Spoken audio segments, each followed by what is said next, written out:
Hey, what's up, YouTube? Welcome to Play It Painted Live. We are getting set up once again. Sorry for the not very late, I guess, somewhat late start this week. Having some problems with my ISP again. Big shock, I know.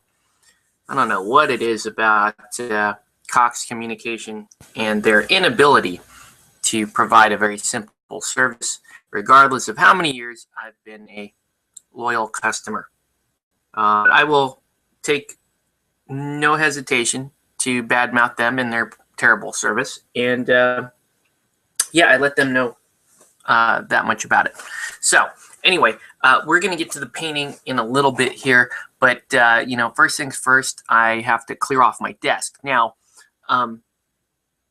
we are going to continue with the Joan of Arc model from last week, which is kind of an unusual thing for me. Normally, I would just go ahead and finish the model that I was working on. I don't like to leave projects sitting around for too long. So, when I can, I'll finish them. However, for the sake of completion, for you guys, decided that I would hold off and work on other stuff over the course of the week. So what have I been working on this past week? Well, you are looking at it. This is the Shale Han faction for Wrath of Kings.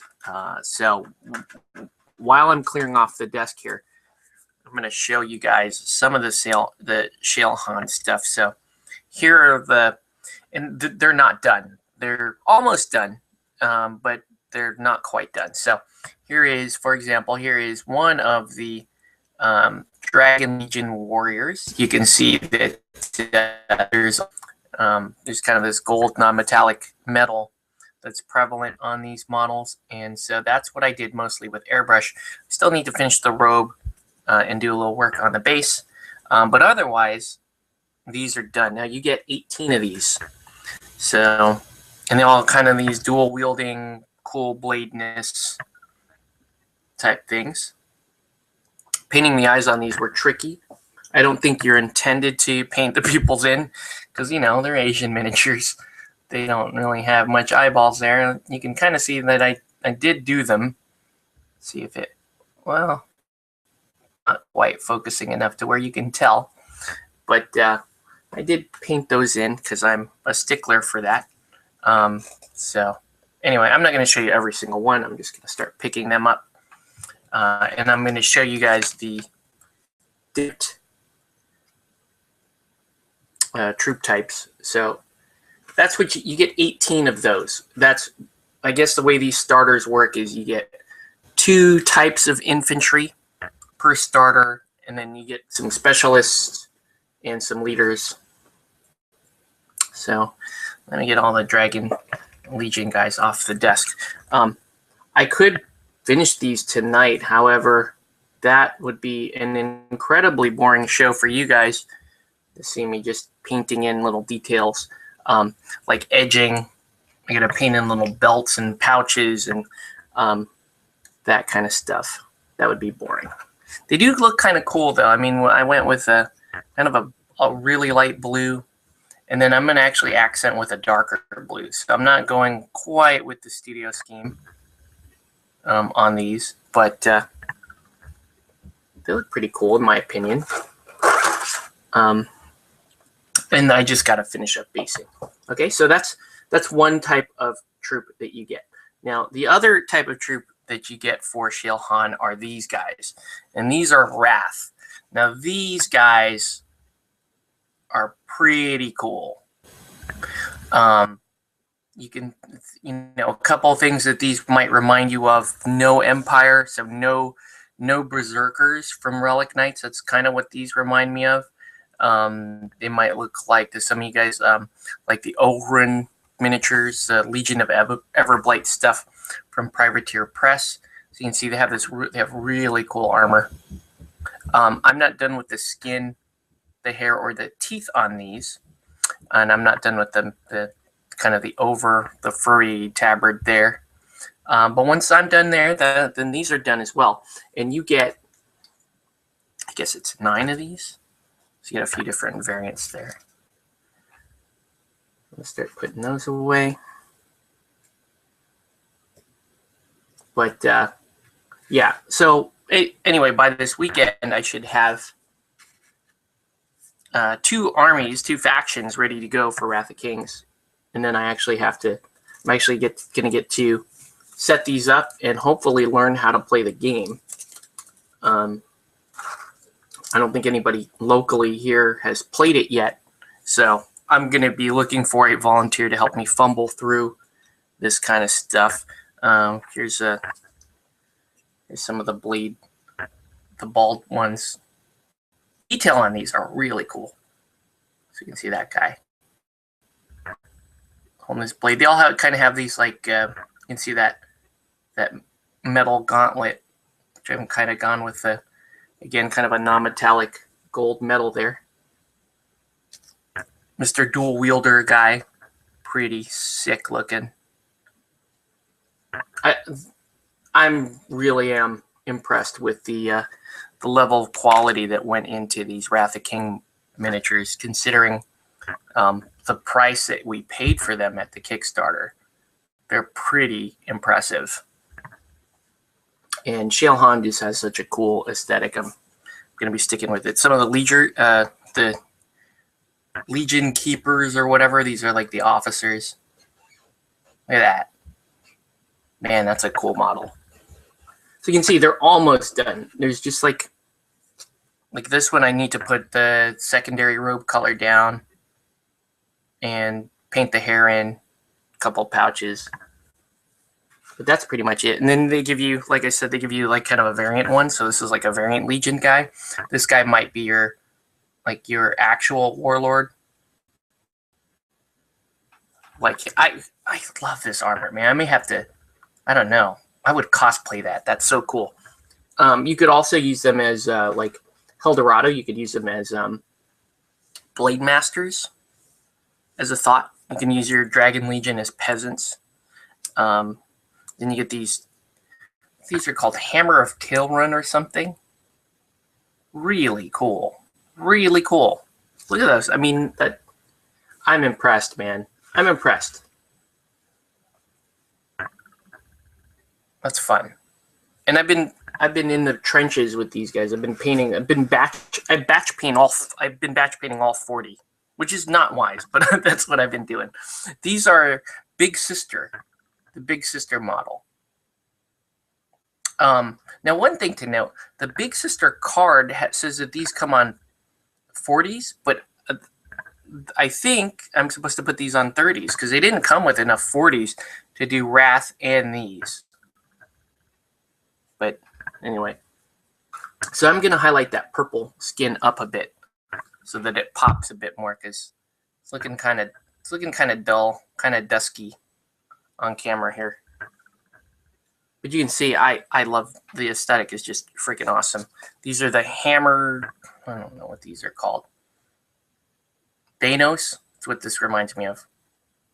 The Thanoses. They're awesome, though. Look at that. I actually glued that guy's hand on wrong. This guy's hand is in the right place, and he's swinging this kind of double-ended flail. The variant Big Sister. She kind of has her face is different, too. She has, like, horns. Pretty cool. So once again, I want to welcome you guys to Play It Painted Live. I'm clearing my desk of the Shale Han and showing off some of their sculpts at the same time. So those were the Big Sisters. And then you have the 3 characters that Shale Han comes with. So this is Madame Mui or something. You can see I haven't even done anything on the dress yet, but that's her. I'm not a fan of this particular sculpt, but they're good sculpts is what I'm going to say. They're good sculpts. I'm not a fan of the art per se, but they're good sculpts. Would have liked to see hair on her. That's just me though. I would have liked to see hair on that miniature. And the weird bagpipes in the back. This is the Red Demon. So I haven't even done his skin yet. It's going to be red, obviously, because he's the Red Demon. Love that sculpt, though. These are really, like I said, very impressed. Really nice sculpts. And then this is the Red Widow. Now here's an interesting thing. I haven't read any of the fluff yet or anything like that, but doesn't this look just like the blood masks from the Nasir that I just painted? So I got to do her red skin as well. So yeah, man, that's the Shale Han. I'm probably not faction. If I stay and play this game, this is the faction I'm going to play because the aesthetic just blows me away. So freaking cool, man. Love it. Love it. So anyway, just thought I would show off what I was working on over the course of the week while in between shows, because I did stop working on Joan of Arc just so that we could all paint her together. So anyways, want to welcome you guys to Play It Painted Live. Let us know what you're painting or what you should be painting. I'm going to check YouTube for comments here. You can message me on YouTube. You can hop in the Q&A section here if you are part of the Google Plus, or you can tweet me at Play It Painted. Good evening from Virginia. What's up, David? Welcome to the show. Sorry about the late start. Having some ISP problems. I don't know. I really can't stand my ISP, and frankly, I need to fix that. But let's check YouTube here. What are you painting tonight, David?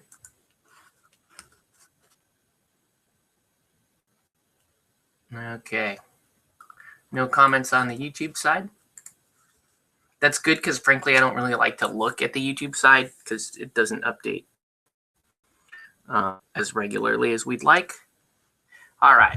So tonight we're going to do some painting, some actual painting, brush painting. So we can use our green backdrop instead of this.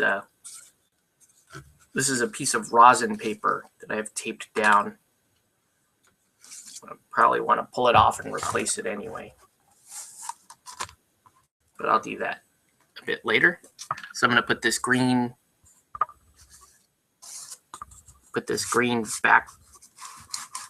cutting board down just so you can kind of see what we're working on here. And I'm going to bring us in a bit tighter. Again, let me adjust that. Okay. And let's do a couple of little wells worth of water for thinning. And let's break out our model here. Take a sip of this drink.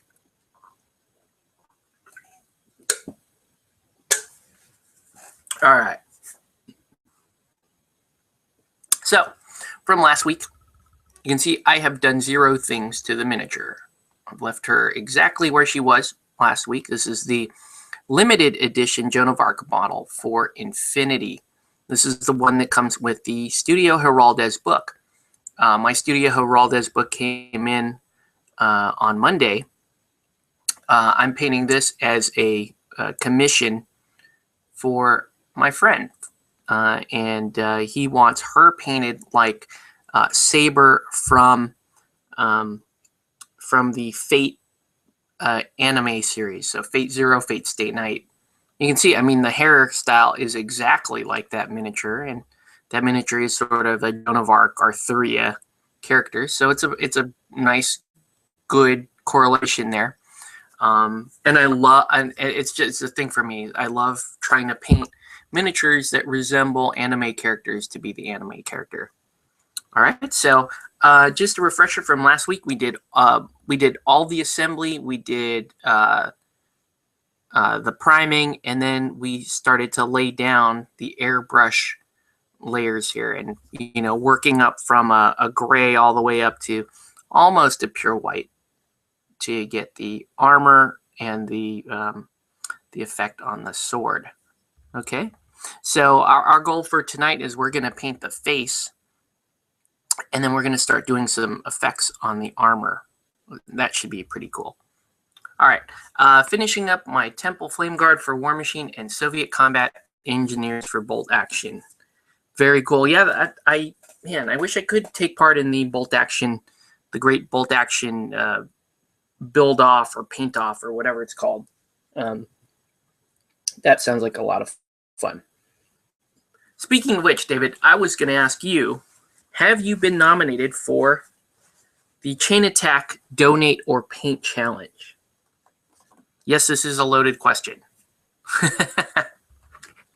And I'll tell you why. The reason why is I was nominated by Dreadlun last week, and I donated immediately, so that part's done. We're painting, and what is this channel if not to watch a bunch of stuff getting painted? So that part's easy. The nominating part is tough for me. I'm going to be looking for some folks to nominate. I tell you right now, I am nominating Canvas. Probably going to nominate one of my fellow teammates from Play It Painted. And then I'd be looking for another person, too, that would be interested in doing it. This is a good cause. It's kind of they're saying, if you could donate to help this guy, Mark, who has fallen ill and can't pay his medical bills, you can donate to a PayPal to help him cover his medical bills. Oh, shoot, I'm doing that wrong. Or you can show him some painting because he's too ill to paint currently. And if you don't have the money and you can't donate, you can always just put together a little video or something to show him some painted stuff.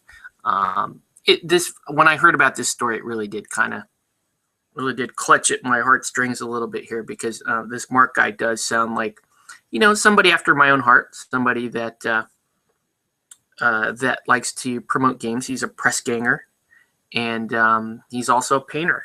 So I'm a ninja core, and I'm also a painter. So if I lost the ability to paint, that would make me very, very sad. And so my heart goes out to him and his family. And I hope that the little bit of money that I sent his way will help. And I hope that he can watch some of the videos that I plan on putting together for painting stuff. I'm probably going to show him the Shale Han stuff when that's all done and painted, because I think it's so cool. Those oh man, I don't know. I'm getting excited. I had such low expectations for Wrath of Kings when I backed it. I was like, I'm just going to back it, paint it, and sell it. But now I'm like, man, now I kind of want to play it, even though in principle I'm against some of the stuff in the game, the high model count being one, and the mechanics seem a little they're not quite to my liking, like compared to, say, Eldorado. Anyway, no, is there a link for information? You know what? You can go to chainattack.com and then just look up donate or paint on the Chain Attack site. When I finally do my little nomination video, I will have a link to it there. But yeah, I don't know. It's one of those cool things, and I am I've become kind of a softie lately. I'll be honest with you. I've been kind of like regarding doing stuff for charity and using my miniature painting powers for charity, because every year I try to do at least one thing miniature gaming related for a charity, and this is going to be one of the things I do this year.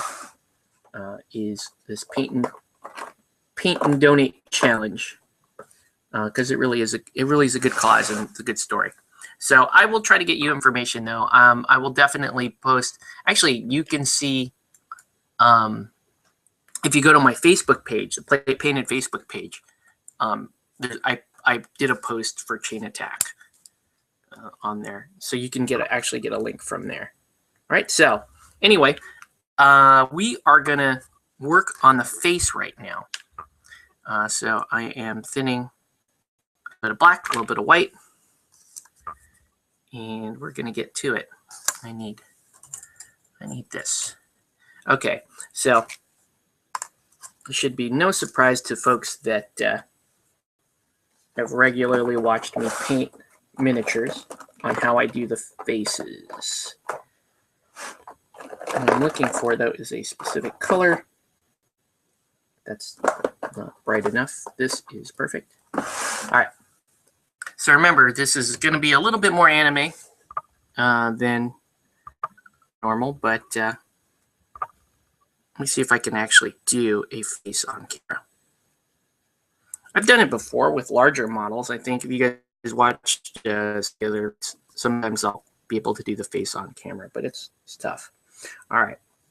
So I mixed up some black. So first thing I'm going to do, what I normally do is I paint the eyes in before I paint the rest of the skin on the face. So it's just easier for me because I can shape the eyes that way.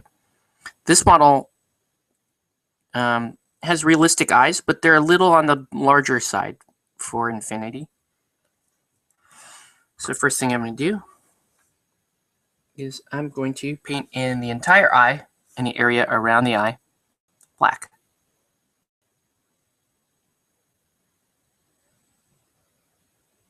Okay, so I'm just gonna, so what we're gonna do is basically just paint the eyes. Then we're gonna shape them using the flesh color. Okay.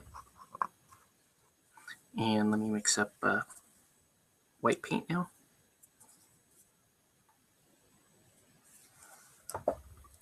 Now this model is fully armored, so the only flesh I'm working on is the face, which is good because eyes and faces for me are what the part that's long. For some reason, David, I thought you were going to go to Adepticon, or maybe you are going to Adepticon this weekend. I wanted to go to Adepticon, it just didn't work out. And frankly, there's a part of me that's relieved because there's work has been pretty demanding of me lately, and it's actually going to become more demanding of me. And I need to get off my ass and respond. So, all right. So now I'm just going to paint in the eyeballs white.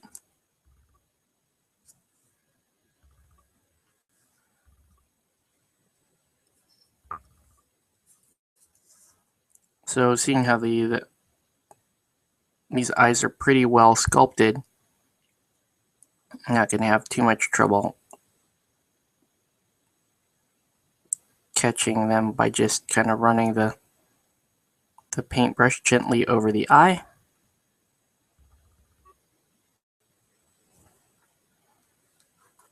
There we go. Let me get a little. I was considering painting the eyeballs just a little bit larger than the sculpt. And I've done that sometimes. I do that a lot on the Soda Pop stuff. But for Infinity, they're more realistic looking. So you don't do that as much. Okay, let me show you the eyes real quick. There, shouldn't surprise anyone. That's what they look like. So now normally I would dot the eyes in black, but I'm going to use this light green, and the reason why I'm going to use this light green is because this is in the anime, Saber has green eyes. So he has blonde hair, green eyes, just like my wife. And I was like, hey, why don't you cosplay as this character? And she's like, what? No. Anyway, for the eyes, what, these straight white or more toned down white? No, could not make Adepticon too much going on. Yeah. It depends actually. When I'm doing most models, like most realistic models, I use this Vallejo off-white, or sometimes I use the Model Air Bone White. For this model, I'm just using straight up white because it's anime. I don't know. I don't know. I think I just, yeah. But yeah, good question though. Most people tell you not to use straight white, but for this, I'm going to use straight white. All right, so I'm going to dot the eyes in this green. And unlike most dots, I actually want this to take up most of the white. There we go. Oops. Actually, went a little bit overboard on that one. but I'll fix that in a minute. So, yeah, a little too much green. Actually, let me show it to you. Okay, so here's the eyes. And I don't know if the camera's picking this up. If you look at the, I guess this is the eye on the bottom, towards the bottom of the screen, you can see that the green actually bled and broke the black. Okay? You can see the green running over the... I don't want that because that doesn't look correct. So I'm going to come in actually reclose that up using black. I need to have that little border no matter how thin, because it's going to look bad otherwise. So I'm going to come in and just basically reconnect that.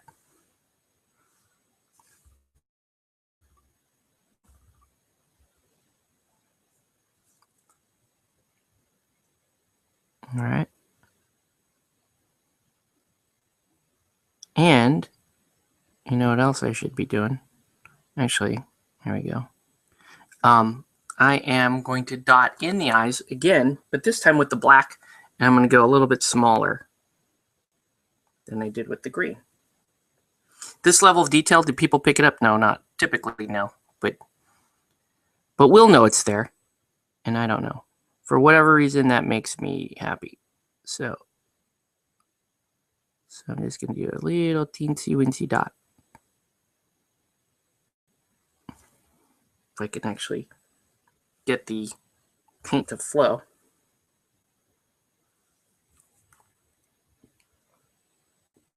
But yeah, the smallest little dot.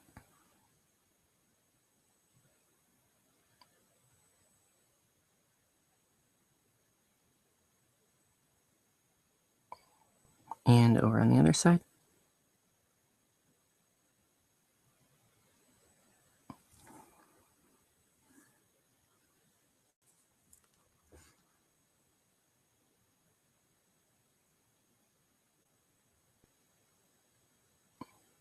Okay.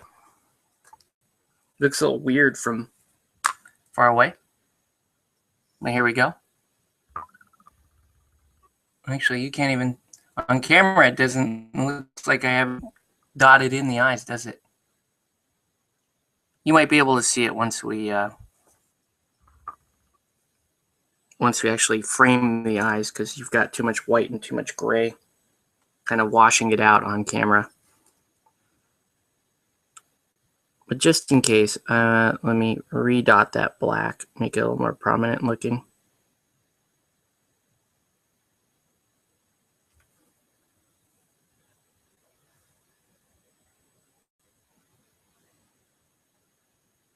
Once again, welcome to Play It Painting Live. Let us know what you're painting, what you should be painting. If you like, leave us a comment either in Google+, or you can leave a comment on this YouTube stream, or you can tweet me at Play It Painted.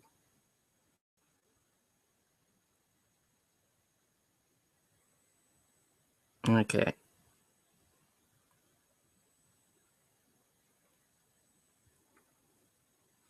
I need this to pop just a little bit.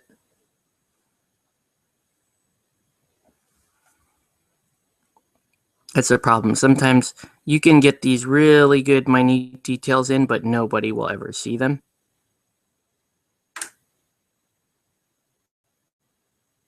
But like I said, it might drive me a little bit crazy if I don't do it. Because I'm crazy. What are you going to do? All right. Oh, man. Still not quite picking it up on camera. Okay.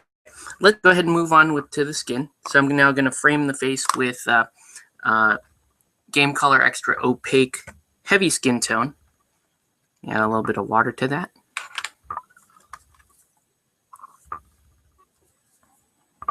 Now, sometimes I'll do faces that are like full female faces that are like full makeup.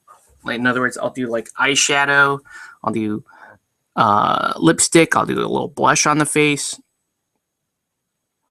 But what I found is I tend to only want to do that when I'm trying to make the face of the model really look like she's done herself up like that on purpose, like she's a porcelain doll. you know. So some of the places I might do that, like I used to do that with my Showgirls models for Malifaux. I do that for some Relic Knights miniatures, like say Moffat. She'll call for it. This particular character, Saber, has like, you know, she really is a knight warrior, so there's really not much to do makeup wise. That said, I am going to apply a little bit of pink to the lips just to give her some character. Now here's actually the part where precision counts, because I'm shaping the eyes, right? Because right now she has like raccoon looking eyes, because you know, we cut a big black circle around both eyes. So I'm just using this extra opaque to frame those eyes. And so I'm going to paint all around those eyes and shape them using the heavy skin tone.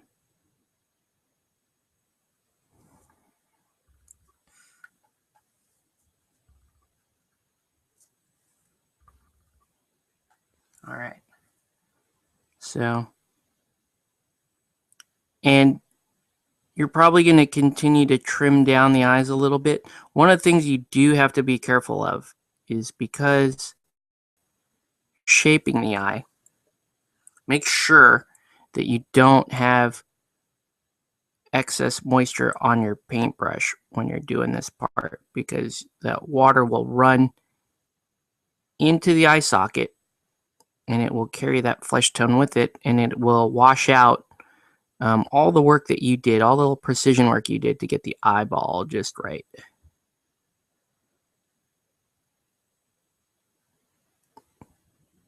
Okay, so you can see I'm still, the black ring is still too thick around the eye right now. So I'm gonna keep working, just come in a little tighter. I'm also gonna paint the neck in right here.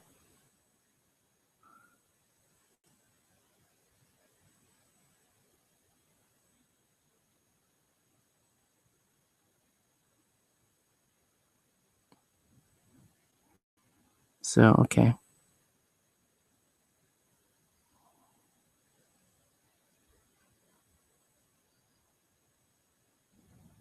It's looking pretty good.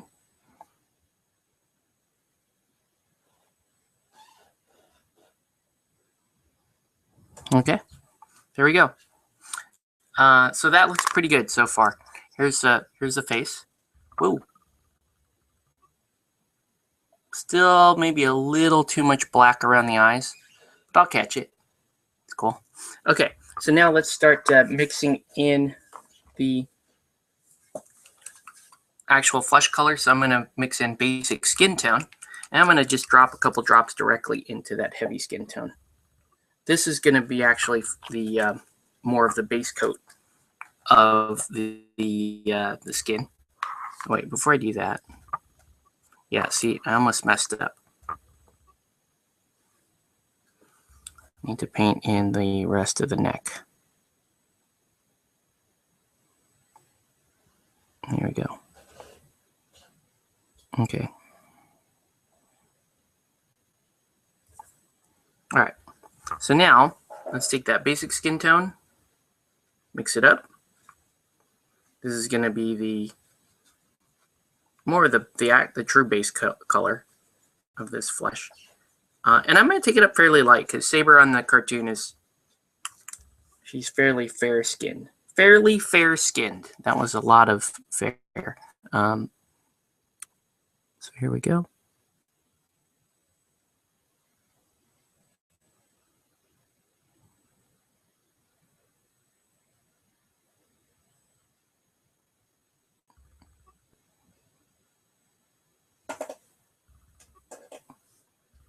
If you're just tuning in, welcome to Play It Painted Live. Let us know what you're painting and what you should be painting.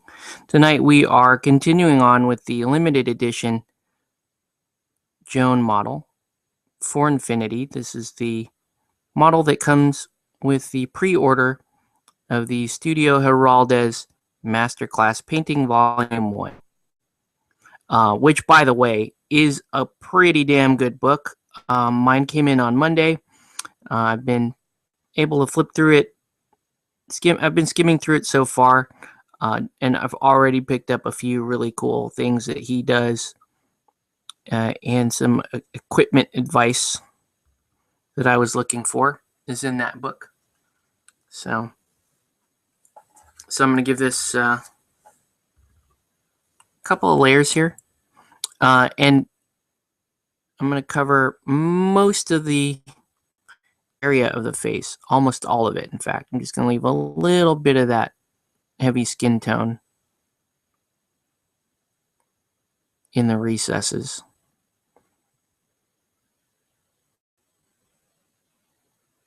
But anyway, this is a really fun model.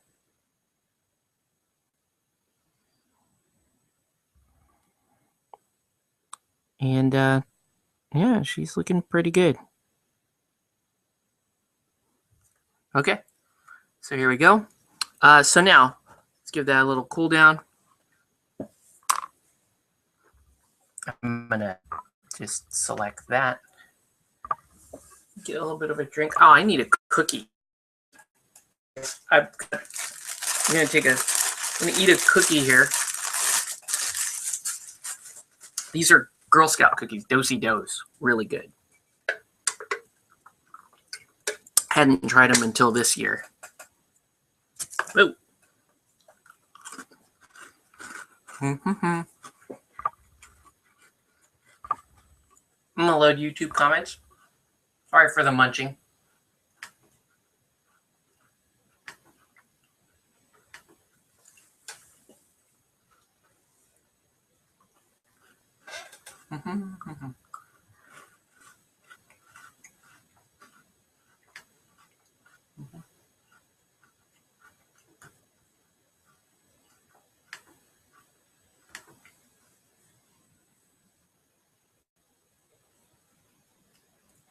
Trying to load the Twitters as well.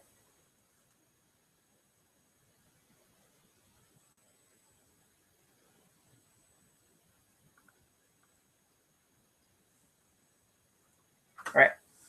No Twitter comments either.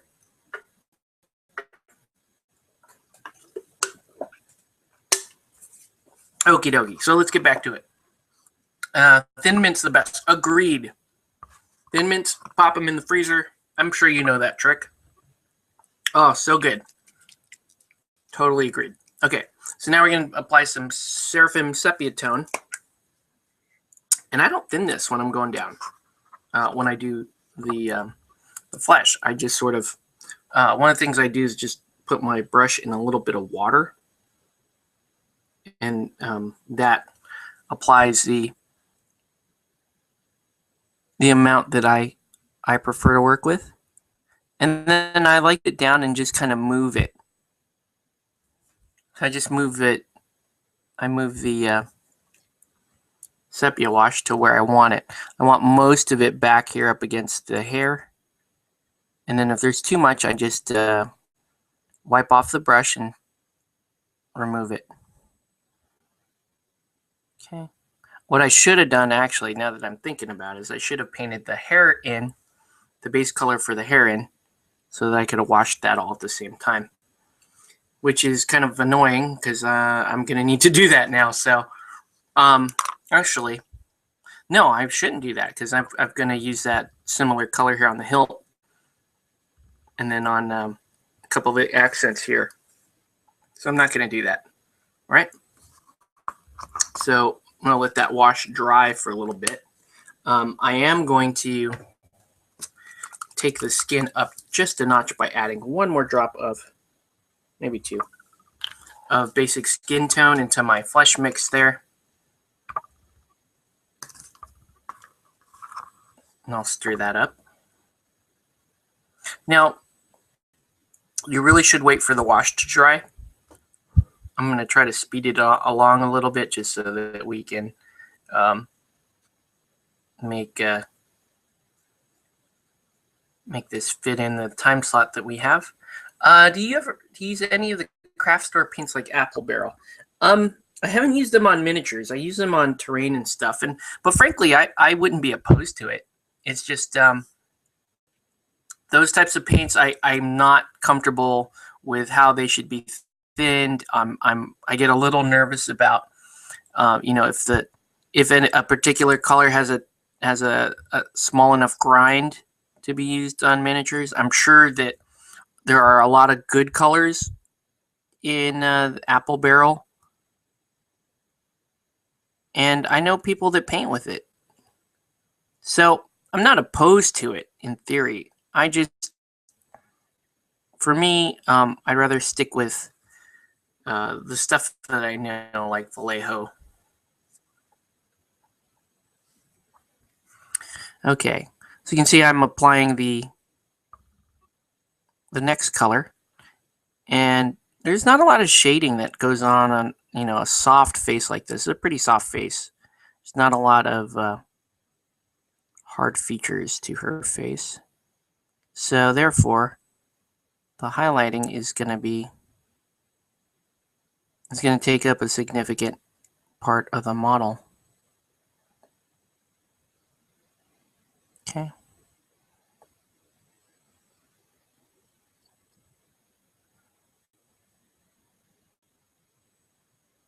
I need to continue to cut the shape of this eyeball a little bit better, because she's looking a little more sleepy than anime. So I'm going to use this highlight to trim the black around the eye a little bit more.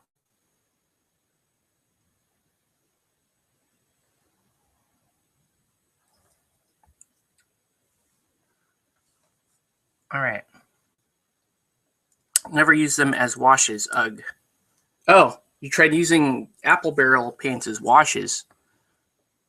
That sounds kind of dicey.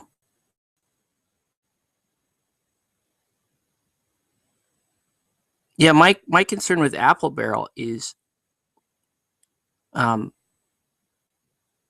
of their colors may just be too coarse for miniature painting, and that has probably a bit to do with the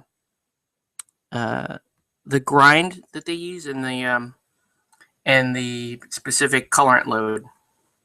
Because some colorants are coarse, and if you don't adjust for it on your base, then it's going to come off as coarse or too opaque or whatever. Okay, so there we go. Here's the face. Looking pretty good. Let's do a little bit of pink on the lips, and I don't do pink. I don't do bubblegum pink. I actually do. I do a little blend here that I do. It's kind of my standard protocol for doing lips. So I'll do a drop of like Sunset Red, and I'll take it and mix it with a drop of the current skin color that's on my palette. So, Sunset Red there, a little water, and a bit of this current flesh tone. So I'll just take my Reaper brush, mix that up. So it makes, it doesn't make a hot pink color. It makes kind of more of a muted, almost like a bubblegum color. And that's what I use for the lips. I want you to be able to see that there's a different color there, but I don't want it to look like, I'm painting the Joker or anything like that. So, all right. It's in. Now, when you're painting lips, the key is less is more, and you do not want to overpaint the lips. Meaning you don't want to carry the lips out too far across the face, and you absolutely want to, just on the bottom lip, make sure that is not as big as the top lip. Okay, that's all there is to it. You just do a little bit of dab on the upper lip, and even smaller dab on the bottom lip. There you go. She's looking pretty good. And let's do our final highlight on the flesh. So final highlight on the flesh is almost all basic skin tone. What I do is I do a little drop of basic skin tone. Thin it with some water. And just like the lipstick, take the current mix and mix that in. And this should do it. Okay. All right. What a fun model to paint. I'm really enjoying this. And not very often I get to take my time on a miniature. But, I mean, the quality of this miniature is screaming for this type of attention. So now, I'm applying this final highlight. The top of the cheek, the nose, and hit the tips of the chin.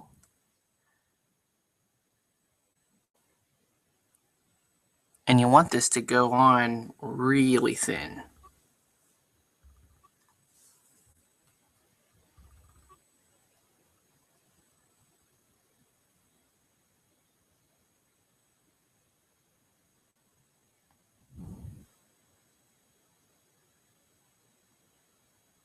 At the tip of the chin. And I'm going to do the top of the other cheek. Once again, welcome to Play It Painted Live. Let us know what you're painting or what you should be painting. Tonight we're just continuing on with this limited edition Joan of Arc model for Infinity.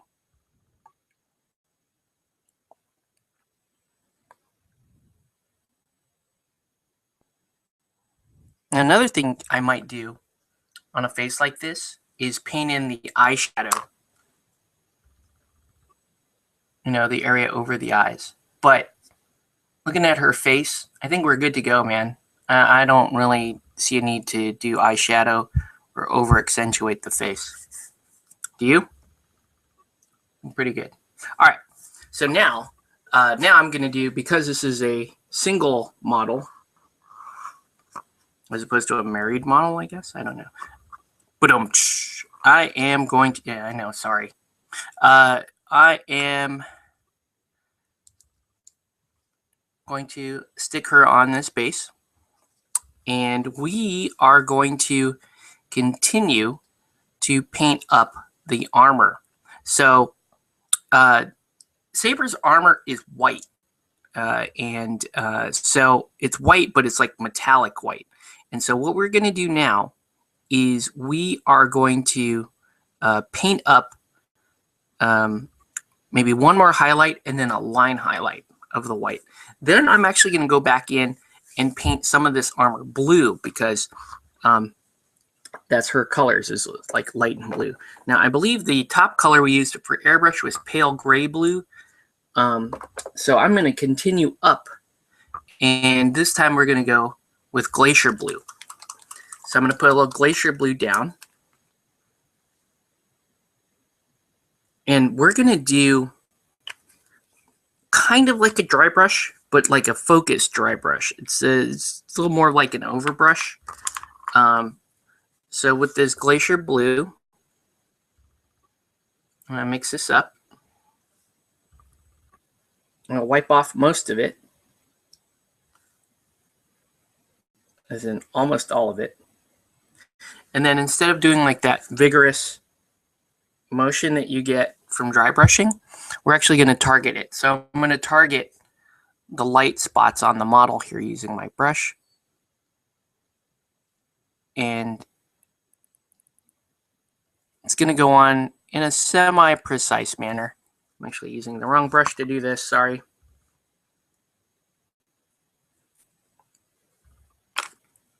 I'm going to use this brush, which is just a dry brush, which is an old beat up brush, and you can see the, you know, the tip is long gone on this bad boy.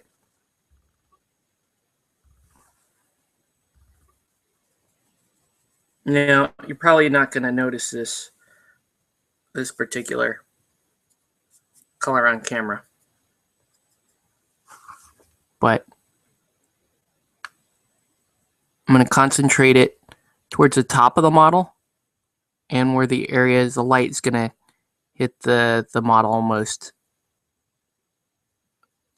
Okay. And I should do it there. Even though I know I'm gonna repaint that giant shoulder pad, that's actually gonna be blue. Okay.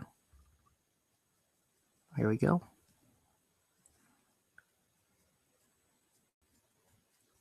All right.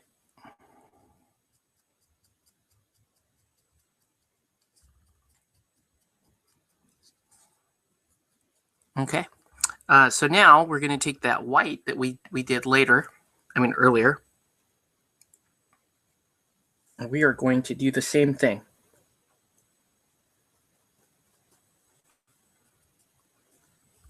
But again, this is a very focused, like a focused overbrush.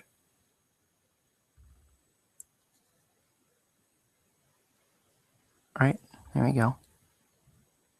And now one thing this is going to do is it's going to leave the surface kind of coarse here. So I'm going to show you how we fix it, how we smooth it out. A couple different strategies you can employ here, depending if you want to go lighter or darker. Because Saber's armor is supposed to be white in the anime, I'm going to go with the lighter technique. And I'll show you that in a minute. Okay. I'm just going to continue and finish putting the white highlight down. This really is a cool miniature. I know I keep saying that, but she's kind of a badass. All right. And I'm even going to do a little bit of a white, just an edge highlight on the blade. That's somewhat important to do that.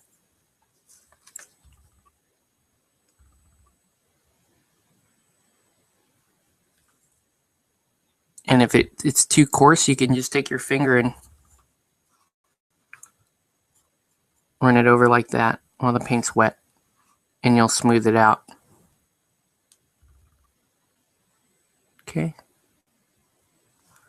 There you go. Okay. Pretty good.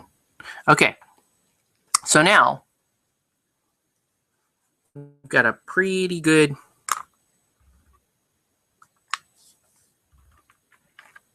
my armor's looking pretty good. So now we are going to make a glaze. Okay, to do a couple things. We're gonna smooth out the armor from the kind of overbrush that I've done, and we're gonna transition these colors better together. One last thing I am gonna do though, before we do that glaze, is I am actually gonna apply some specific white line highlights, especially towards the top of the model. I want to have those line highlights. It's not going to be much, just in specific areas. See that? Little 6-pack in here. And this is just an overbrush. Okay. And I want to do an overbrush right there.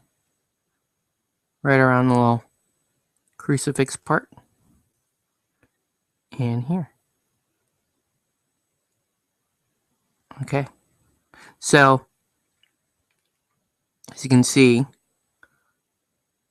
the highlights look good, but there's things like there's a coarseness to it. There are brush lines and that kind of stuff, and I don't really want those to be noticeable if I can help it. Okay. All right. So that means we're gonna make our glaze. So let's break out our friend Vallejo Glaze Medium. What this is going to do is is going to give us an opaque, a semi-transparent look. And I want this to look kind of bluish in its hue. So I'm going to pick a blue, but I'm going to pick a very light blue because, again, it's supposed to be like white armor. So glaze, I'm going to pick this color right here, Azure, is my color.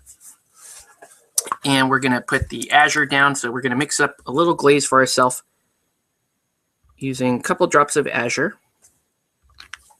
a couple drops of water,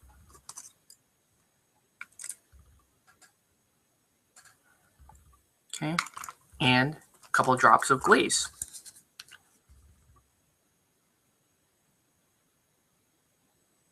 Okay, and again, the glaze is gonna add some transparency to this color. Okay, and what I'm going to use this glaze for is I'm going to use this as a shadow. So this is going to be an applied shadow that I drag up over the armor. Make sure this is transparent enough. Still fairly opaque. Yeah, I want a couple more drops of glaze to this.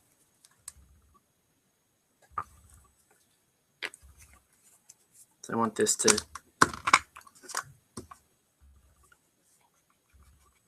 should be able to just drag this across and see. Yeah, it's pretty good. It's pretty good. Okay. So now we are going to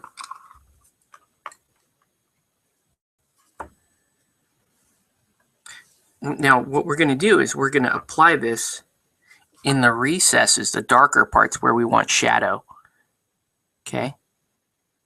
And we're going to drag it out from there. And that's going to give us our bluish tinge, and it's going to let our colors transition a little cleaner. Okay. I'm going to do it on the blade so you can see how this works. So I'm taking the bottom of the blade, which is traditionally the darker part of the blade, dragging this color. I'm dragging this glaze up so that it becomes more and more transparent as you approach the tip of the blade. Now I'm going to have to go in and actually paint in the lettering or wash the lettering to get it to pop back out. That's not a bad idea. It's not such a big deal. Okay.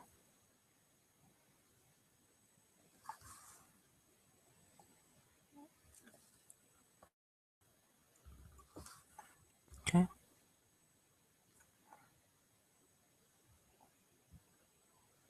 Let's transition this back. Okay.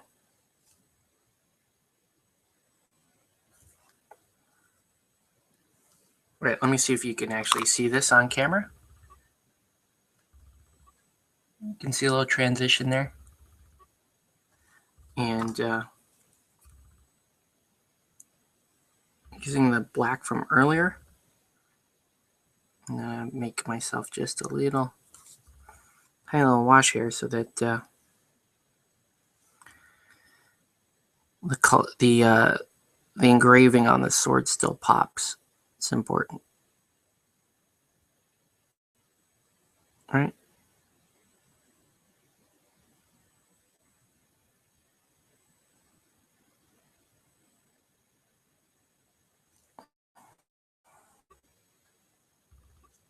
So I'm making kind of like a little impromptu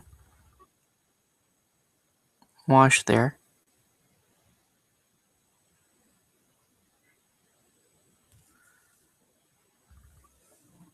There we go. Now you can kind of read the engraving on the sword. Benedicta. Okay. Pretty cool. Do it on the other side.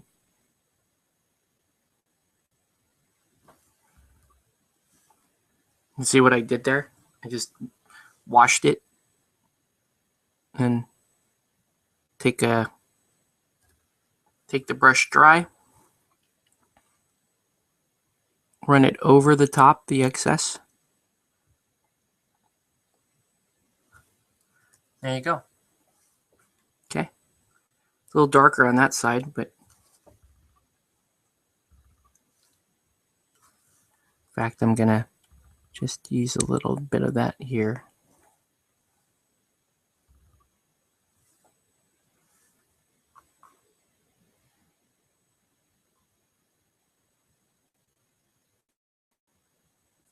And I'm gonna wash it off again.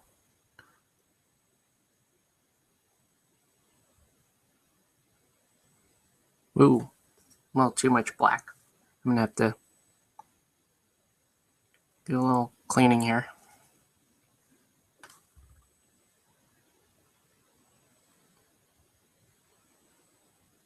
Oh, I like it. Okay. So now it has a little blue tinge. Kept the engraving. Looks pretty good. Okay. Let's see. Whoop. There we go. Okay. So now we're going to apply the same principle to the rest of the armor here. In fact, you know what? I think I'm just going to, yeah.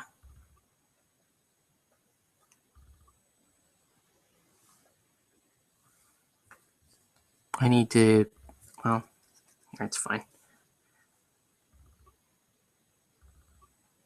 So we're going to apply that blue glaze.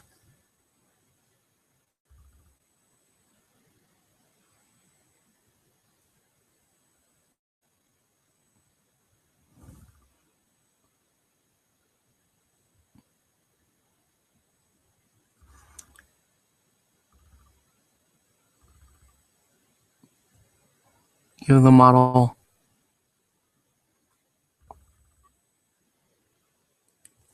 just that little tinge of color. All we're trying to do.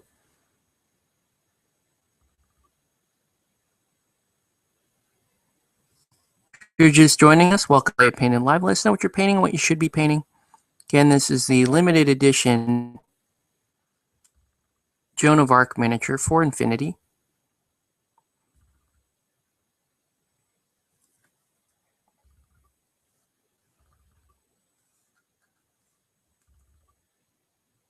So now I'm just kind of dragging that glaze across the model. And when it dries, the glaze is gonna settle in on the, kind of like a wash would. It'll settle in the recesses. It's also going to smooth out my transitions. Should look pretty good, actually.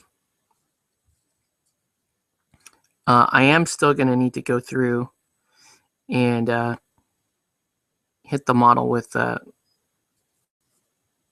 like a makeshift black wash. I'll make a kind of what I did on the lettering there. I'm going to do that with black over the model, just to give me some more definition. This is looking pretty good, though. You can see that the glaze is doing what it's supposed to be doing.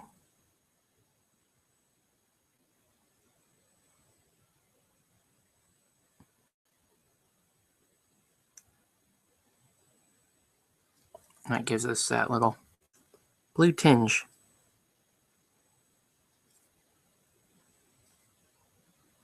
Okay. Pretty good. All right. So now let's go ahead and do that black wash that I was talking about. It's going to take some black paint and really thin it down to like almost nothing. I'm going to let this run here. So here where the, oops, let it focus. See there, the little Under Armour. Let it run there.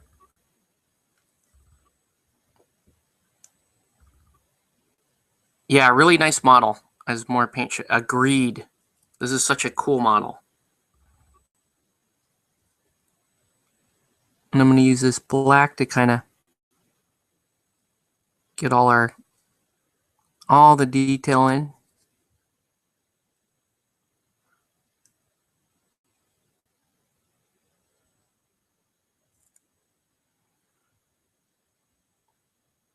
Don't forget to brush when you're doing like washing and that kind of stuff. Brush the wash down. Brush it down into the recesses and even push, like, see how there's too much there? I'm even gonna brush it into the recesses.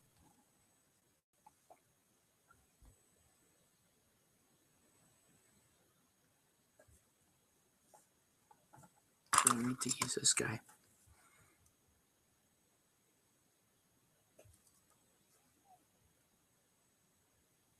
There we go.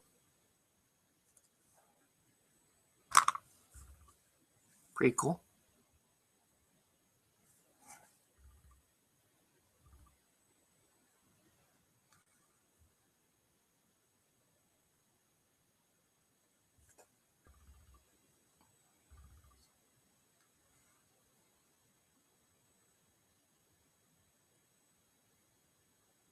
Okay.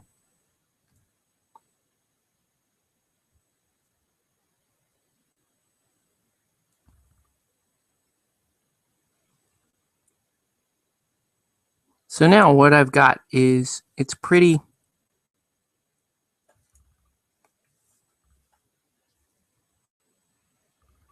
It's smoother now. Still has the transitions and the colors. And then it kept because of this like fakey black wash that I'm doing, it's keeping the detail on the bordering and stuff. Okay.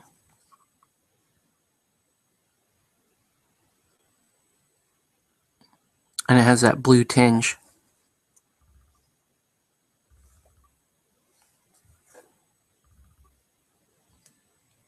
Okay. Cool. Nice. Nicely done. Now, I still want to do one. I want to do a little bit of a white glaze. So I'm going to mix some white with some glaze medium. Ooh. And just hit. And I'm going to do the opposite direction now. So I'm going to do high to low instead of low to high. Okay.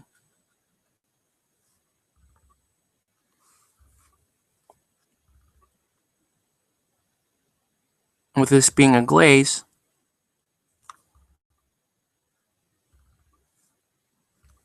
it's not going to look, your transitions won't be that hard. Whoa, except for that one. Jeez.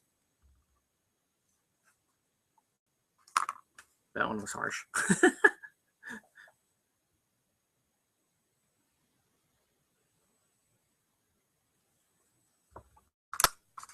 There we go.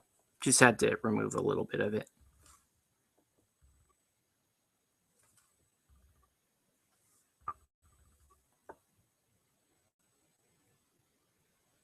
Pretty cool.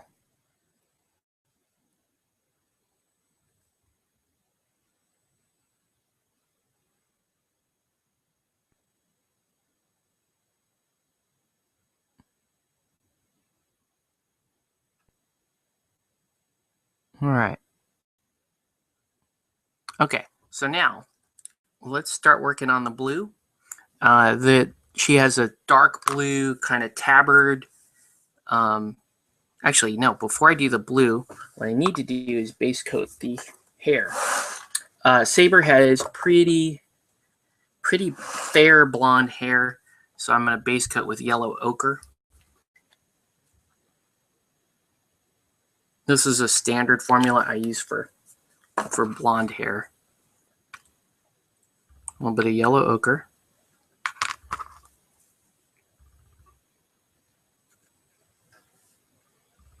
Kind of still feel like I want a line highlight. I'll see how the glaze dries down. If I can get away with it, I will, just to, if only just to have a little more light coming off the armor. I think I can actually. I think I can get away with it. As long as I do it lightly enough and get away with it. But still have the blue parts of the model to paint in addition to the hair.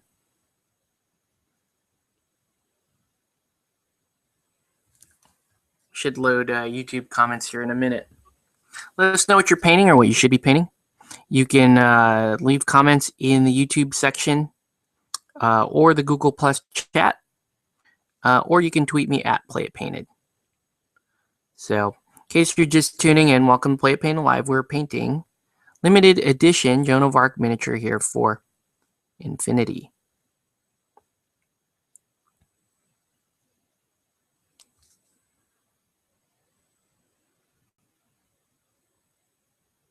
Okay. So we're going to let that yellow ochre dry in the hair. Wait, a little bit more.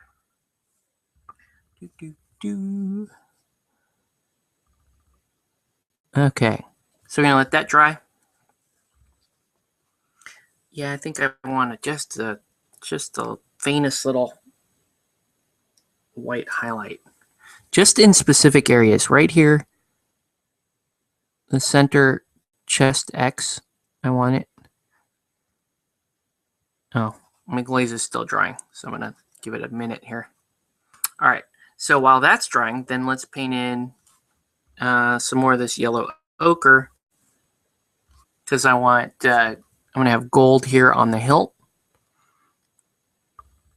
because that's Saber's hilt for her sword is gold. So I'm going to use, so kind of a testament to the versatility of yellow ochre. You can use it for non-metallic gold, and you can use it for blonde hair. You just go in a couple different directions is all. Okay. But yeah, yellow ochre is a big part of my arsenal. I use it for a lot of stuff. Because it's a great color. It hides well. Shades well. You can thin it. You can airbrush with it. It's just a great, versatile color. I'm going to paint in kind of the edges of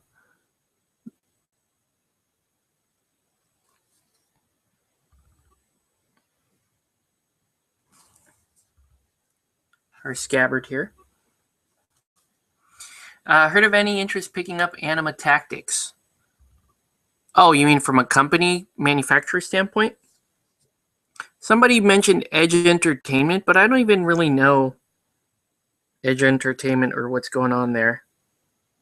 So I'm going to have to say no. I mean, I've heard rumblings of stuff, but nothing definitive.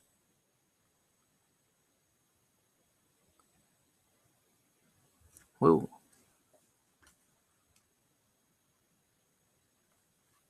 Okay, cool. Let's go ahead and, while that's drying, it looks like that's going to be a while to dry, let's base coat the tabard. Now I'm going to go, she uses a really dark blue in the anime. So I'm going to go with this guy. I haven't painted with this guy in a while. Intense blue. Pretty cool. So intense blue. This used to be one of my favorite colors. Oh wait, that should be okay. Hope that's okay. We'll see. This used to be one of my favorite colors. I don't use it that often anymore, mainly because it's not a great color to highlight. When you're in this rich of a blue, it's one, you're not going to hide very well, and two, you don't want to over highlight this blue because it's just really intense, and your highlights might be too sharp. Kind of like, highlighting a red. You don't want to do too much to it.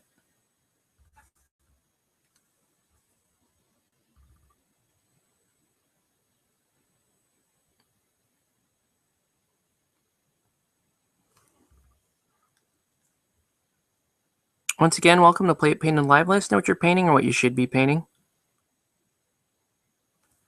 I'm going to load YouTube comments here in just a minute.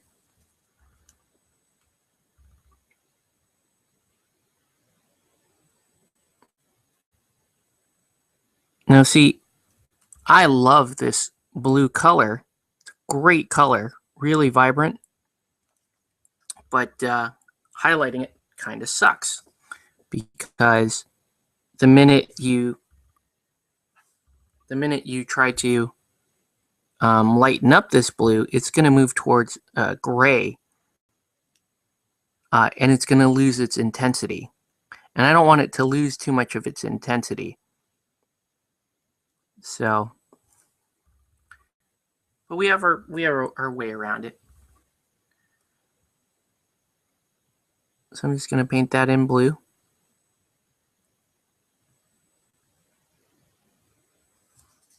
Cool. Now, Saber also has blue. Guess what? Here and here. So I'm going to paint these shoulder pads blue on her arm, just so that she's a little bit closer to the anime Saber, because the anime Saber is actually wearing a dress, and the dress has blue sleeves, and she really only, the major pieces of armor are the chest plate and thigh plates. So I'm going to do this. Give her a little bit of blue on her shoulder pads too. I'm wondering, maybe I just do the continue down the arms and just leave the gauntlets as a white. Could do that, but I don't know. What do you think? Yeah, you know what? I should at least go down. Yeah. I'm gonna do some of this going down, but that means I would have to also do some of the bits on the legs blue. I don't know if I want to do that. Yeah, maybe I just stay up here. Keep it simple, right? I don't know. She'll look more like Saber if I do this, so sorry. See how I flip-flop like that while I'm painting the model? Some people will meticulously plot how they're going to paint the model before they paint it, and I applaud those guys for having the forethought to do that. I lack the forethought to do that. I just paint as it comes. I have a general idea of what I like to do. I start painting it, and depending on what where my mood is, I'll go one way or another way. All right.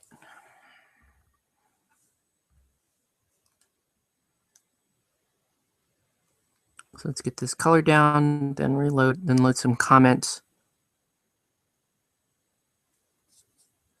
I want to thank you guys for tuning in tonight. Always fun to be painting with a few people.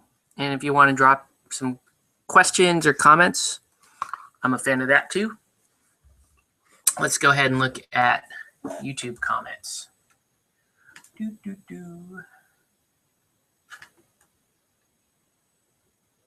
Okay. YouTube comments.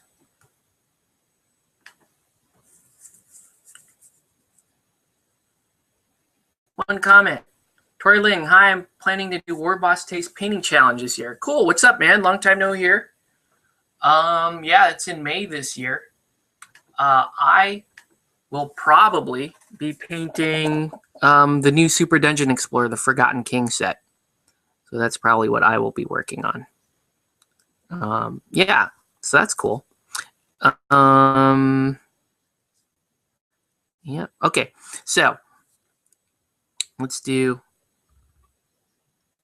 that little highlight I was talking about, the white highlight. And it's just a line highlight.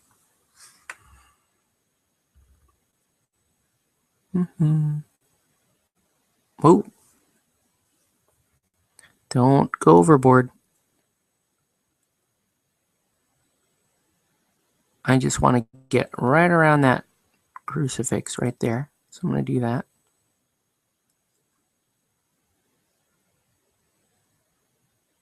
There we go. Okay. And right here, center of the chest is important. Down here, also important. And a little thigh plate there and there. And I'm going to do a little line this way.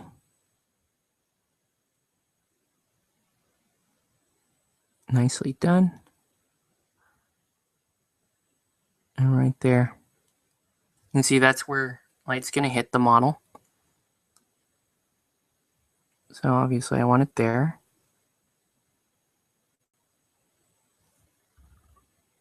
And again, up this way.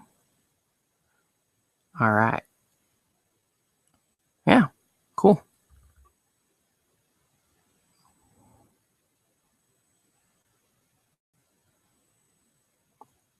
Yeah, looking pretty good. This is really just kind of a targeted dry brush. And if you do this, your paint's thinned well enough and you can pull it off. You shouldn't have too much trouble with it.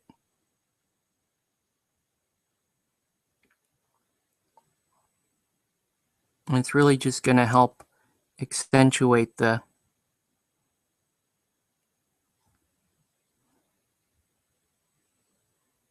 model itself. Right around that crucifix area again.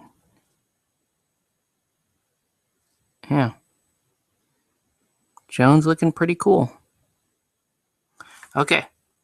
What do you think? Pretty cool, right? Okay. So now let's go ahead and wash the yellow ochre parts again with my favorite wash, Seraphim Sepia. And the only thing that's going to be different is we're going to highlight in two different directions when we do the hair versus when we do the non-metallic hilt.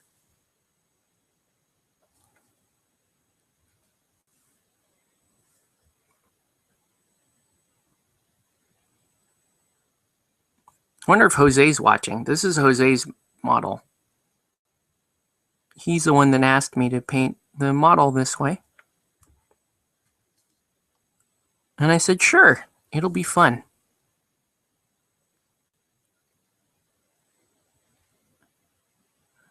Okay. Pretty cool. All right. Yeah? Okay. I'm going to let that dry. Let's apply some highlights to this blue. So I'm going to mix some of this azure. Actually, not azure. I'm going to mix some glacier blue into that intense blue. Now, not too much. Do not do too much, because it's going to look a little weird if you do too much. And there we go. Ooh, I think that was too much. Might have been a little too much. It's okay, though. We'll make it work. It's okay. We'll make it work. Okay. And let's go in with again, this is like a focused dry brush technique here.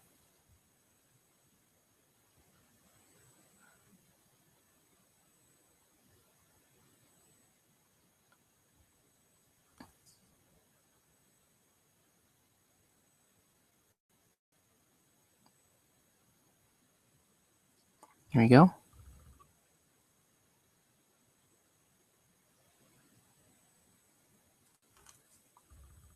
I mean, it doesn't really need that much. You don't, your highlights for this, for a blue this intense, with the exception of the very last line highlight, should be very, very subtle.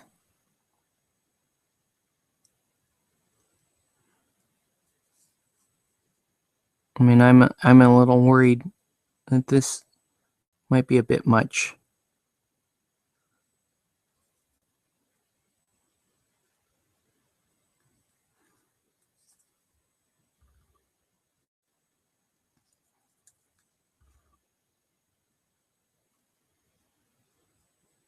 There we go. Okay, cool. And let's go ahead and do that line highlight on the blue.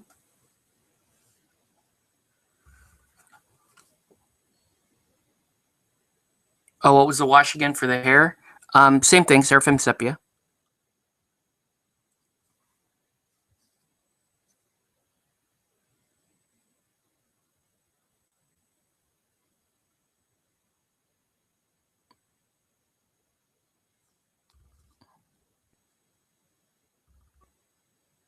Oh, you just reminded me.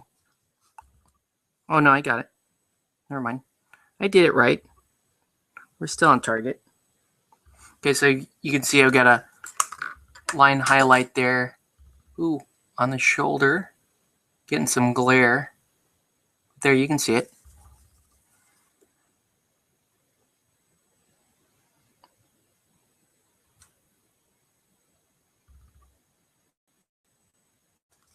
Now, obviously, you don't do this type of line highlight except on the hardest of the edges.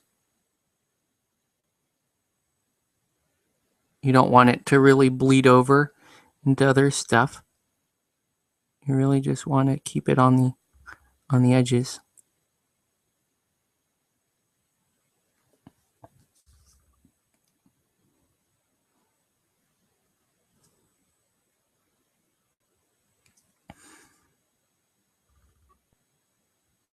Okay.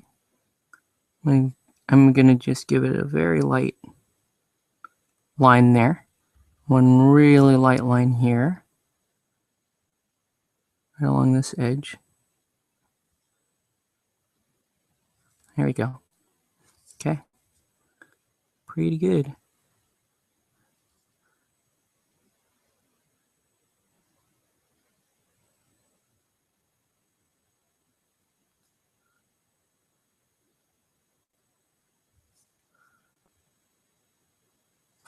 Okay.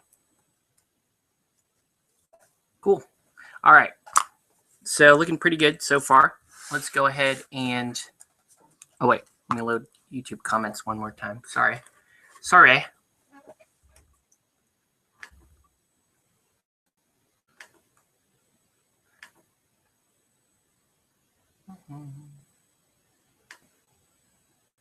Yep.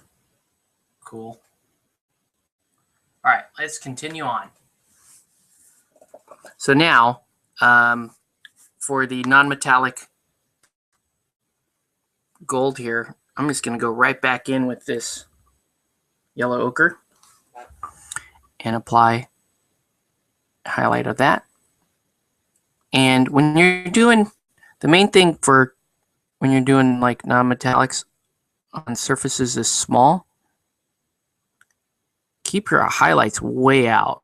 Like you want the darkest part to continue to show in prominence, because that's what makes it look, the high contrast is what between light and dark is what makes it look more like it's a metallic. So you can see, like here, I'm just doing that little tip. That's it. And we're gonna employ a slightly different strategy for the hair, in that we are going to get much more of the hair with the yellow ochre.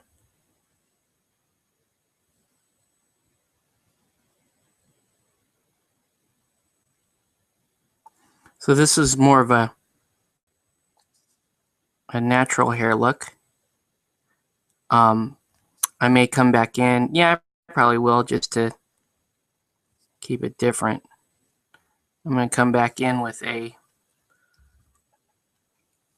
like a lemon yellow to give it more of an anime look to it.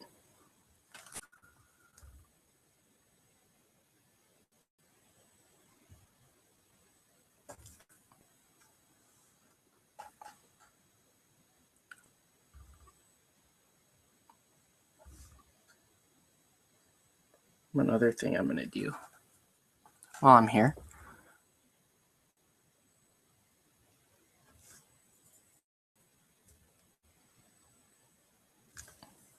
Just going to redo that white edge highlight on the sword.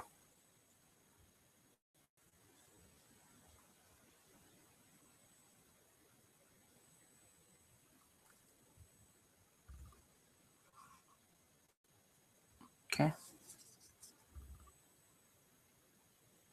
It's important to keep that edge highlight. It's what really sharpens up the model.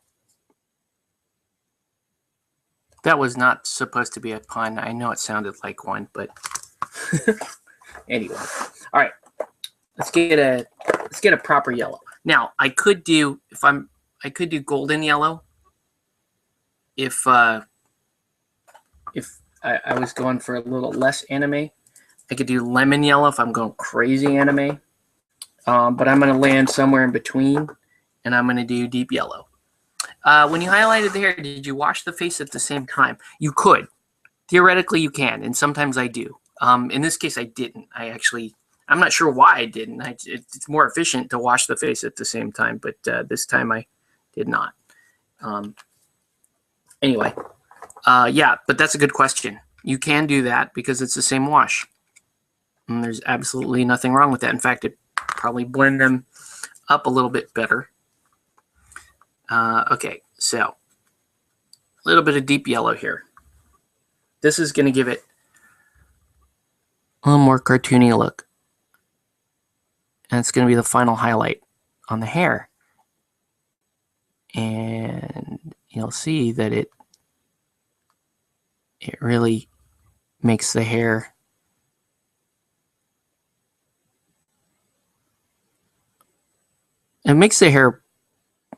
brighter.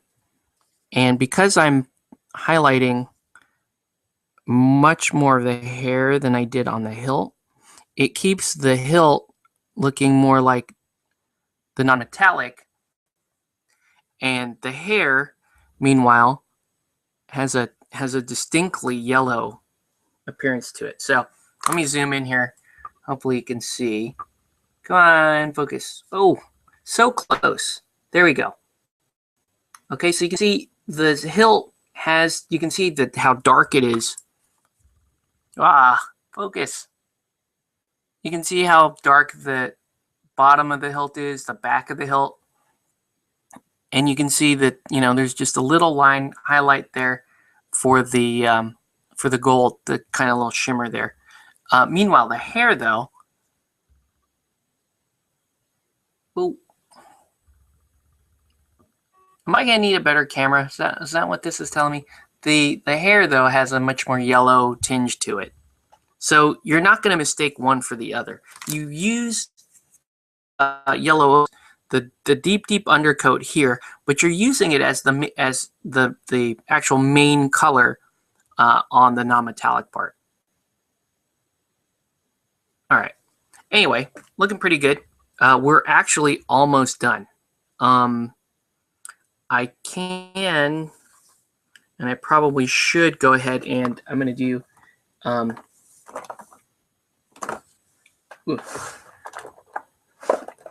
I'm just going to do a really kind of cheap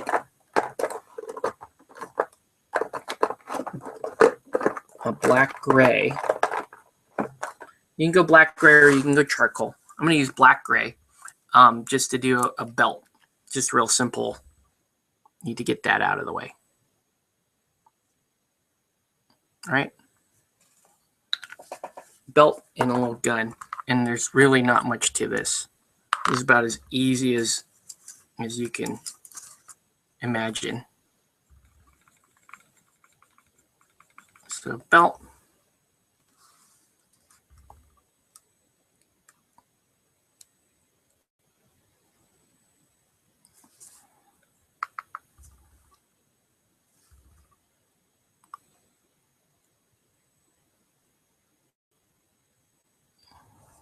The belt runs across the front of the model.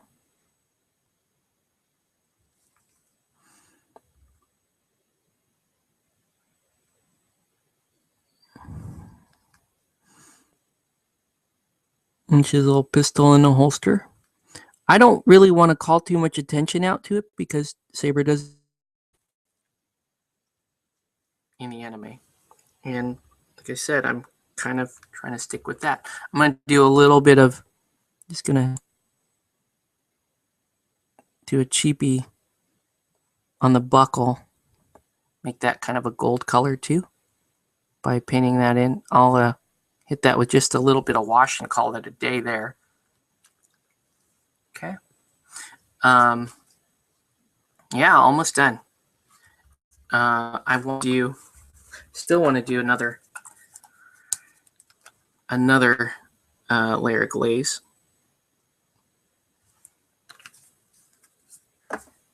On the white, because the white is cool, but it's not quite at its apex. It's not quite what I want. So I'll make myself a white glaze.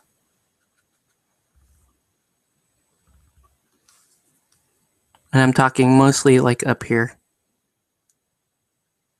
I want that white glaze to pop.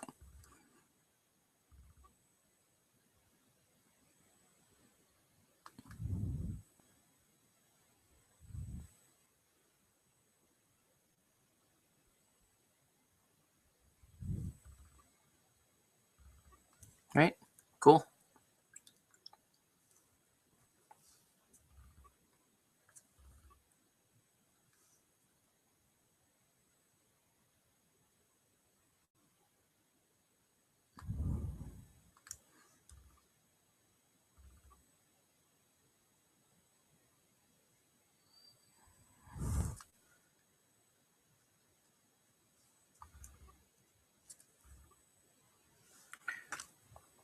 Once again, welcome to Play It Painted Live. Let us know what you're painting or what you should be painting.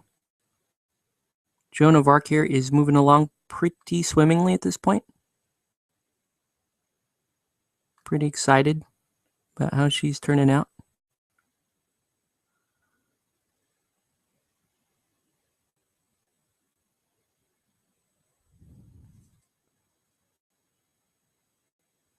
It's applying that line highlight.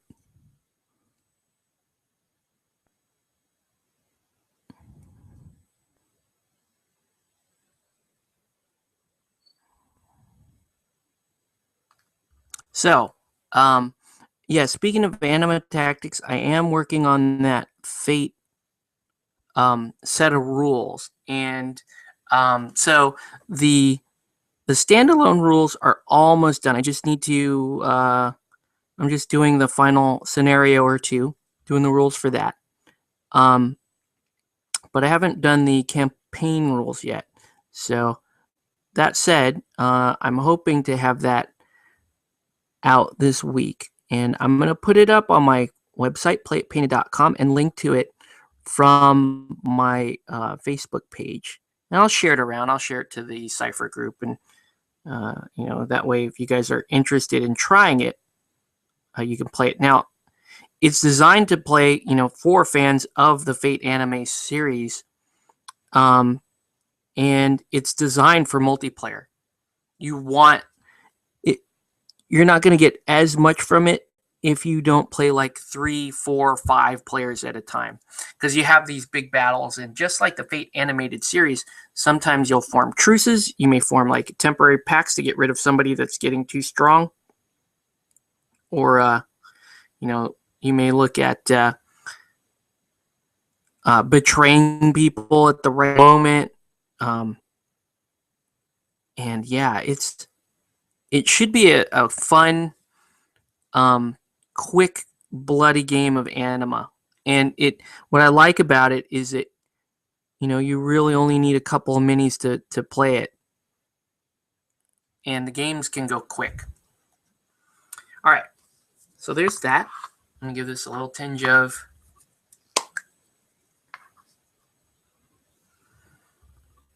the buckle. Now, in this case, I'm not even going to go back and highlight this. I'm just going to hit it with the wash, because it's too small. It's too small to really do line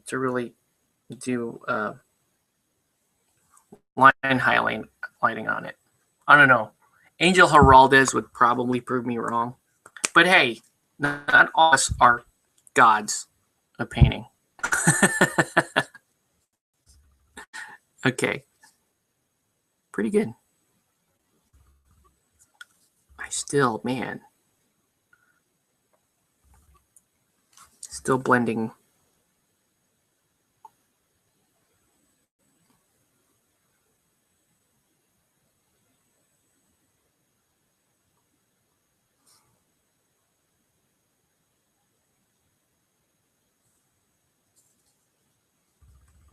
Okay.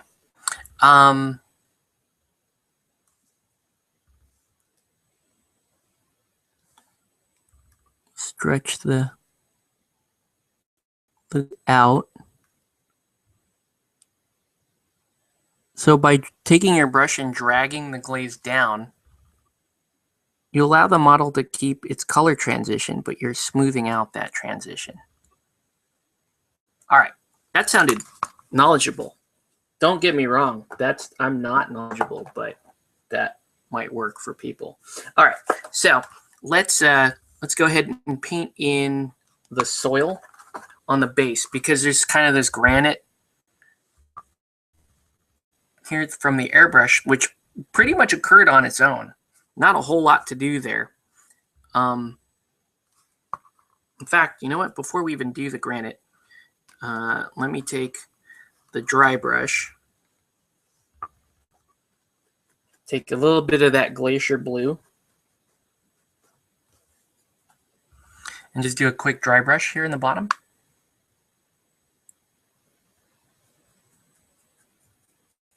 Just to give the granite a little bit of interest.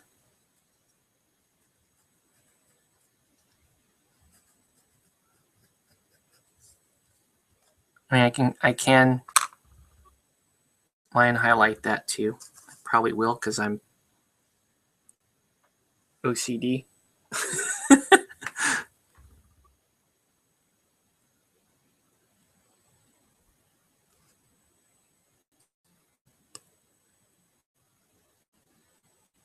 There.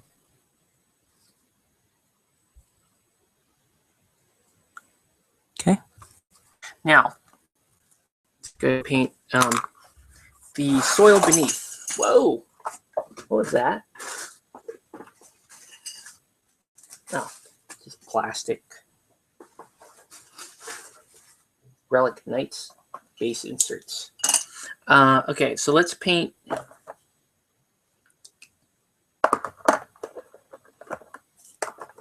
Let's paint in that soil part of the base. So we're going to go leather brown.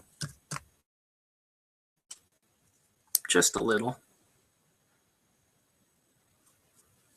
This is just the undercoat, so it's not that critical how this comes out.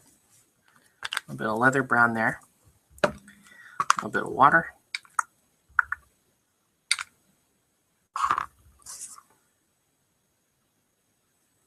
Where's my Reaper brush?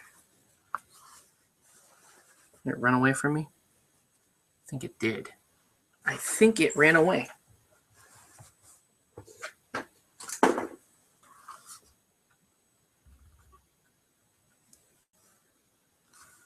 Okay, and we're going to paint this in right here. Nice and quick.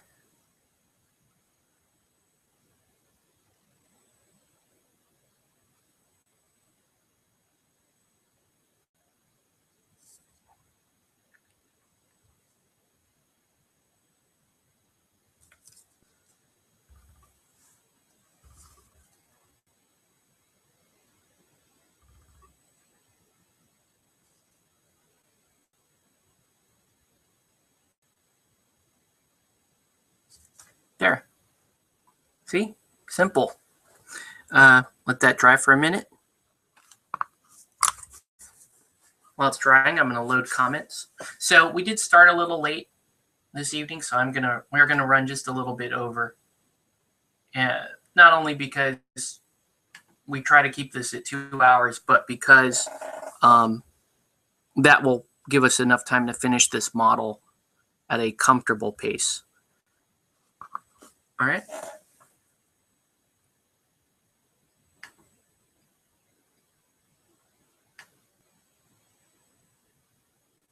All right. What do you guys think of the Malifaux card system versus using dice? Good question. I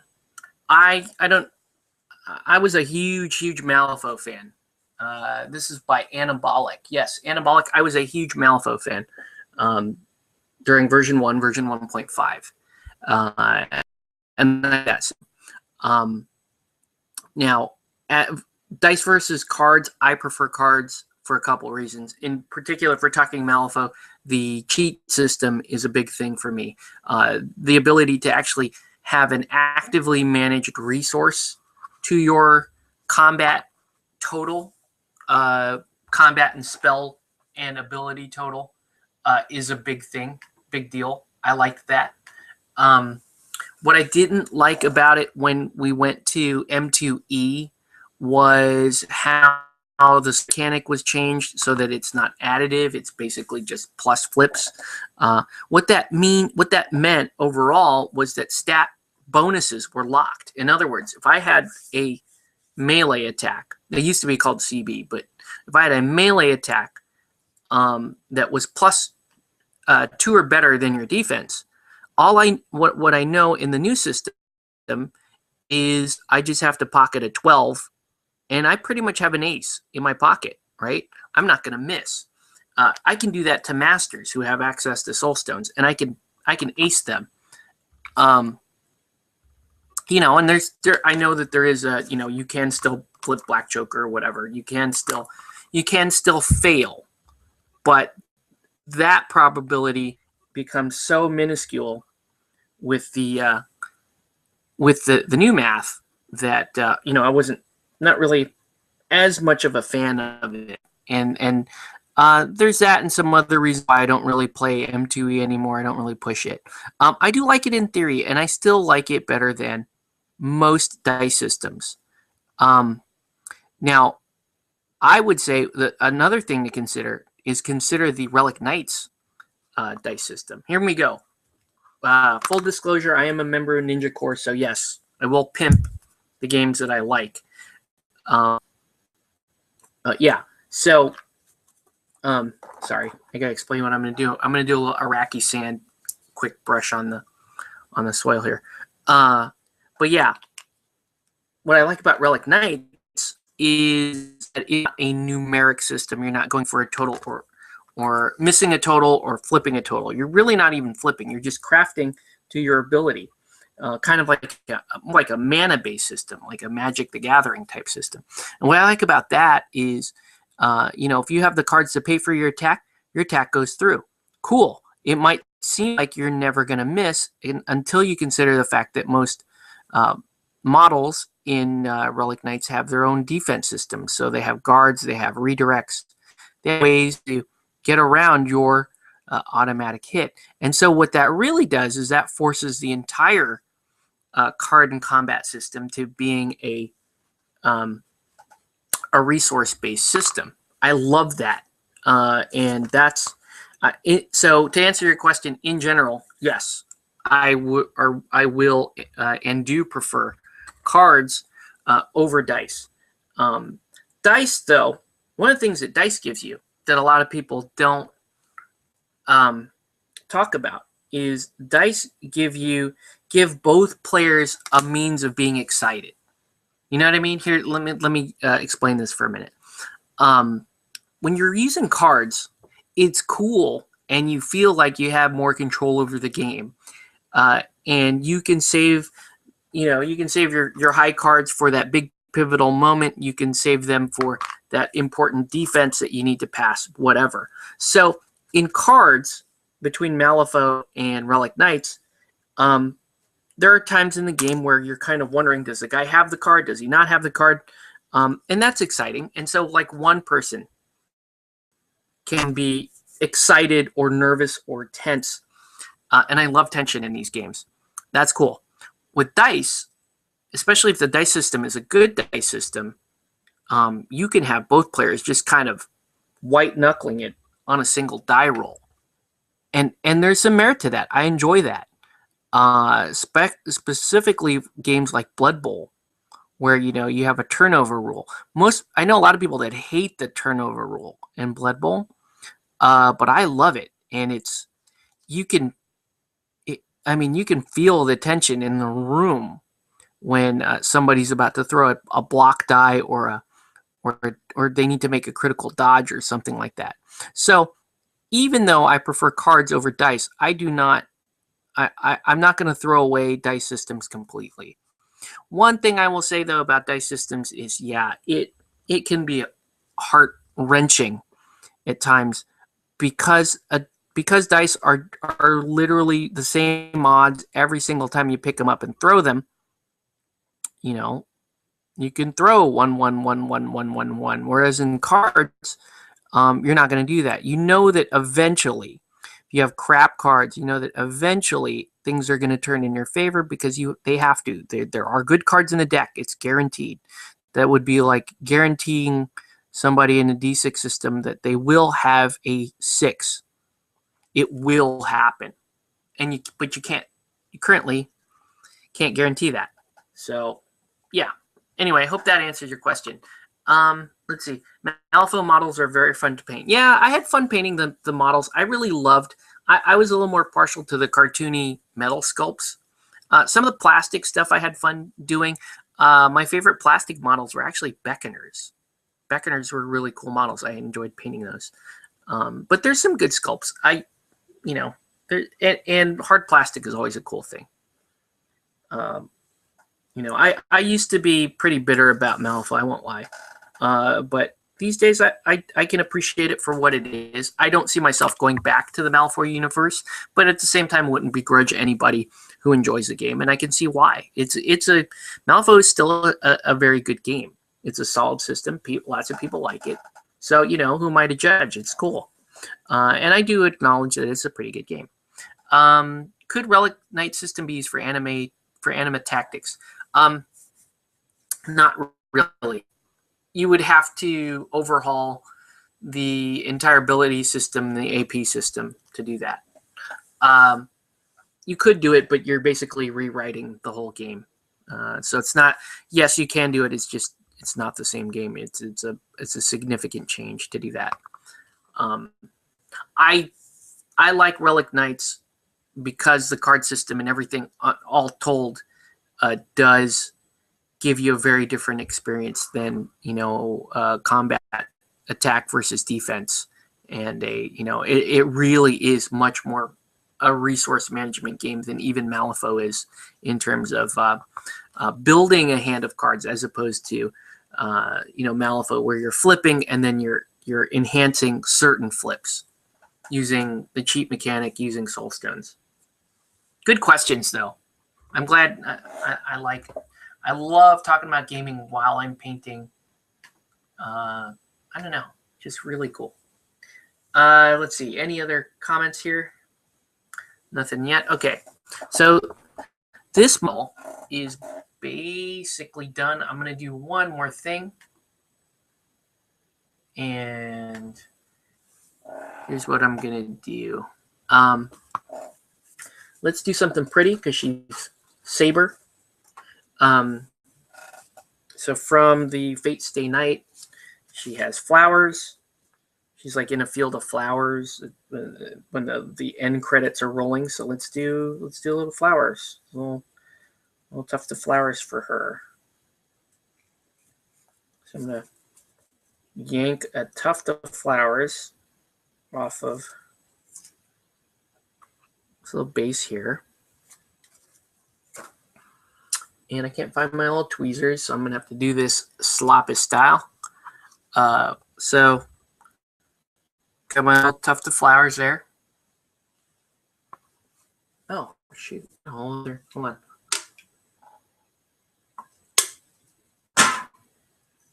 Let's open up another one.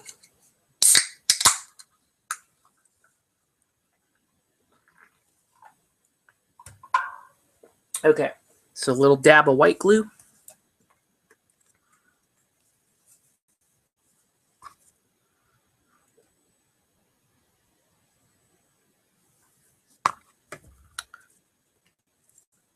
And let's put the flowers in place.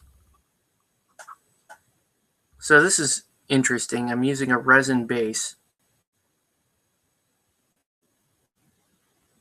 and gluing a tuft of flowers to it.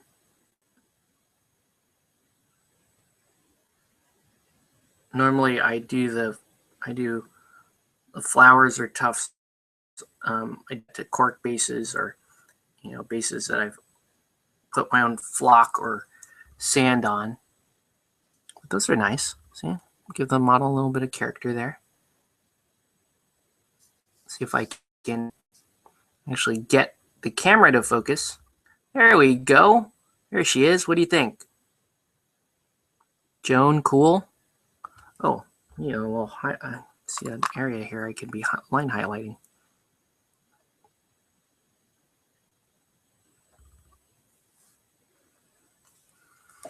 Right there.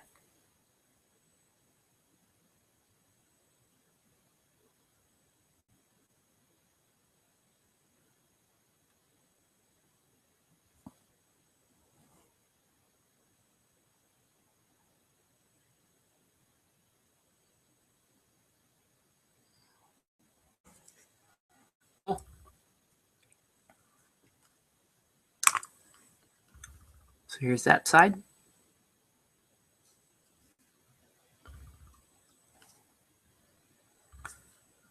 This was fun.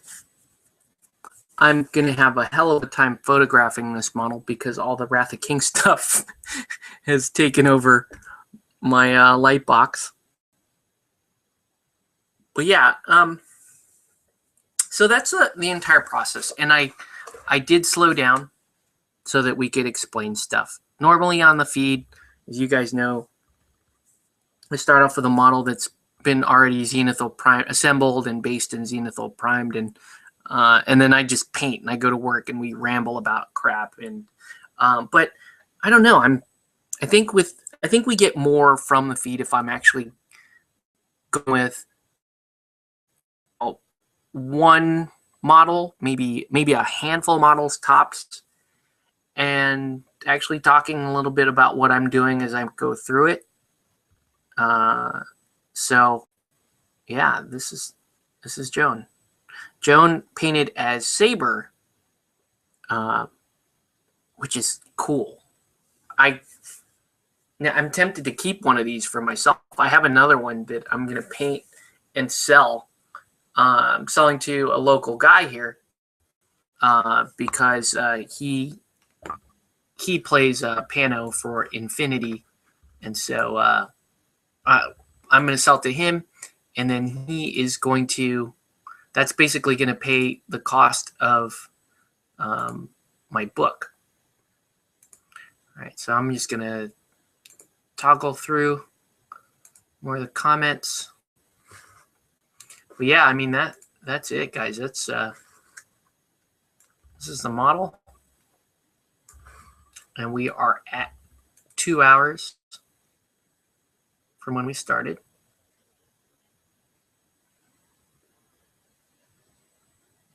And let's see if there's any other. I don't think there's any other. I don't think there's any other comments. But yeah, this is it. Let me see if, there we go. I just want to, so you guys get a few looks of the model before we close the feed here. Very fun model to paint. Not my best paint job, but I was happy to explain things as we went. And yeah, very fun. I can't wait to do this one again because I have another Joan model and I will be painting her again. So that's going to be it for this episode. I want to thank you guys for watching. We're going to catch you on the next one.